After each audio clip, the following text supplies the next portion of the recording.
ડિંડોલી વિસ્તારની આ ઘટના. ડિંડોલી વિસ્તારમાં કરાઈ હત્યા.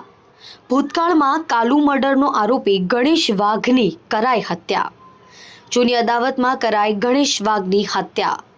સૂત્રો દ્વારા મળતી માહિતી મુજબ ભૂતકાળમાં દેવા નામનો યુવકની હત્યા કરવામાં આવી હતી. જૂની અદાવત રાખી દેવાના ભાઈએ ગણેશ વાઘની હત્યા કરી હોવાની આશંકા વ્યક્ત કરાઈ.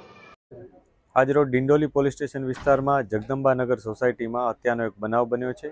આ ઘટના અત્યારે સાંજના 8:30ની આસપાસની છે.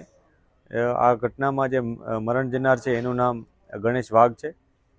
એમાં એના મિત્રો સાથે બેસેલ હોવાની પ્રાઇમરી ઇન્ફોર્મેશન છે, પરંતુ આ ઘટના એમાં મિત્રોમાંથી કોઈએ કરી છે અથવા અન્ય કોઈ કરી છે એની તપાસ અત્યારે ચાલુ છે. જે આરોપી છે એની અમે જાંચ પડતાલ કરી રહ્યા છીએ. એને નજરે જોનાર કોઈ છે કે નહીં એ અથવા સીસીટીવી ફૂટેજ મારફત પણ અમે તપાસી રહ્યા છીએ. એક આરોપી છે કે કેટલા વધારે છે એ પણ અમે તપાસી રહ્યા છીએ.